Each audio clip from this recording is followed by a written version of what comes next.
মেয়েটাকে একটু রাখো তো, আমি ওর জন্য একটু ওই দোকান থেকে খাবার কিনে আনি। একে যেন ছাড়বে না, ও কিন্তু অন্যদিকে চলে যাবে। ওকে। মা, এই মেয়ে কোথায় যাচ্ছিস? সেখানে দাঁড়া। চিঠি। ওই তো আমার মেয়ে, চলো চলো। চিঠি চিঠি? তুই কোথায় চলে গেছিলিস? চল বাড়ি চল। দাদা হাত ছাড়ো। না, একে ছাড়া যাবে না। ছাড়া যাবে না মানে? এই তুই কে রে? আমার মেয়েকে ধরে রেখেছিস কেন? আরে ছাড়ুন, ওর মা ওকে আমার কাছে রেখে গেছে। ওর মা রেখে গেছে মানে? ওকে জিজ্ঞেস করতো ওর মাকে।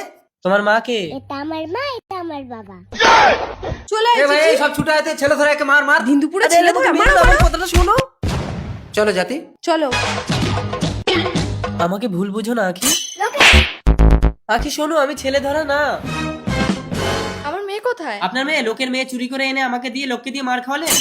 আমার মেয়ে কোথায়? আপনার জন্য আমার গার্লফ্রেন্ড ছেড়ে চলে গেছে। তা আমার মেয়ে কাকে বিক্রি করেছিস বল? কি হলো? আপনার মেয়ে কোথায়? দেখুন না ডাক্তার বাবু, এ ছেলে ধরা। উনি মিথ্যে কথা বলছেন, ওনার মেয়ে না। ছেলে ধরা সব ছুটে আয়, মার মার। আরে আরে ছাড়ো, আমি ছেলে ধরা না। চিঠিকে না নিয়ে বাড়িতে গেলে স্বামীকে আমি কি জবাব দেবো? ওই তো আমার স্বামী। চলে আয় চিঠি। আরে তুমি চিঠিকে নিয়ে আসছো? আমি তো আর ওই ছেলেটাকে ছেলে ধরা ভেবে পাবলিককে ডেকে গণধোলাই দিলাম। জবা, তুমি জাতিকে না বলে চিঠিকে নিয়ে এসছো, আমরাও তো ওই ছেলেটাকে ছেলে ধরা ভেবে কেলালাম। চলো বাড়ি চলো। তার মানে লোকেশ ছেলে ধরা না? এখন কেমন লাগছে লোকেশ? আমাকে এখানে কে আনলো ডাক্তার বাবু? আমি লোকেশ। আখি বিশ্বাস করো, আমি ছেলে ধরা না। তোমাকে কিচ্ছু বলতে হবে না, যা বলার ওনারা বলবে। ভাই, তোমার লাগেনি তো ভাই? আরে ছাড়ুন তো, আপনার মেয়ে ওনাকেও মা বললো কেন? আমি বলছি এরা দুজনেই আমার বউ, চিঠি দুজনকেই মা বলে। আসলে বড় বউ ছোট বউকে না বলে চিঠিকে এনেছে, আর আমরা ভুল বুঝে তোমাকে ছেলে ধরা ভেবে মারধর করেছি।